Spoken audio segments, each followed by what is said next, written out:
السلام علیکم سامعین، 10 محرم الحرام اور 26 جون ہے۔ خبر کا عنوان ہے شیخ الحدیث حضرت مولانا سعادت علی قاسمی کا انتقال، انا للہ و انا الیہ راجعون۔ دارالعلوم دیوبند کے فاضل، معروف عالم دین، کامیاب مدرس، مدرسہ عربیہ ریاض العلوم گورینی جونپور کے شیخ الحدیث حضرت مولانا سعادت علی قاسمی کا ابھی 10 محرم الحرام کے دن سن 1448 یعنی ابھی جمعہ کے دن تھوڑی دیر پہلے انتقال ہو گیا ہے۔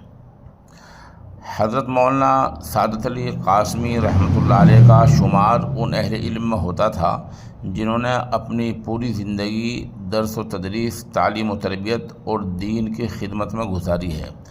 حضرت مولانا مرحوم نے اس ادارے یعنی مدرسہ ریاض العلوم میں مدرسے کے قیام کے پہلے دن سے تقریباً 52 سال تدریسی، تعلیمی، تربیتی اور اصلاحی خدمات پوری نیک نامی و دیانتداری کے ساتھ انجام دیتے ہوئے طلباء کی علمی و اخلاقی تربیت فرمائی اور اپنے اسلاف کے علمی ورثے کو آگے بڑھایا۔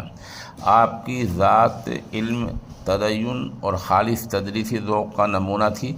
آپ کے ہزارہ تلامذہ ملک و بیرون ملک میں دینی، علمی، اشاعتی خدمات میں مصروف ہیں جو آپ کے لیے مستقل طور پر صدقہ جاریہ ہیں۔ آپ کے خصوصی رفقاء میں حضرت مولانا عبدالخالق سمری رحمۃ اللہ علیہ، مولانا محمد حسن فتح پوری ثم الہ آبادی رحمۃ اللہ علیہ، حضرت مولانا مجیب اللہ صاحب گونڈوی دامت برکاتہ محدث دارالعلوم دیوبند وغیرہ کا شمار ہوتا ہے۔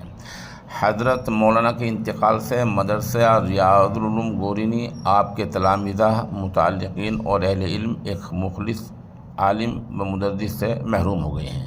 اللہ تعالیٰ حضرت مولانا سعادت علی صاحب رحمۃ اللہ علیہ کی کامل مغفرت فرمائے، درجات کو بلند فرمائے، جنت الفردوس میں اعلیٰ مقام عطا فرمائے۔ نماز جنازہ آپ کی انشاءاللہ وسیع آباد الہ آباد میں بعد نماز عشاء تقریباً 9:15 بجے ہوگی اور تدفین وسیع آباد کی معروف قبرستان میں ہوگی۔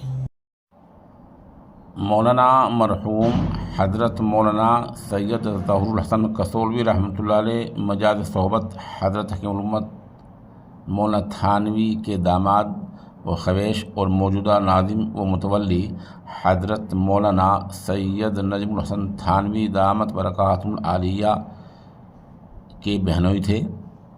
خانقاہ امدادیہ اشرفیہ تھانہ بون کے ترجمان مولانا حذیفہ نجم تھانوی نے اس نامنگار کو بتایا کہ یہاں بھی قرآن کریم پڑھ کر مرحوم کی روح کو ایصال ثواب کیا گیا ہے۔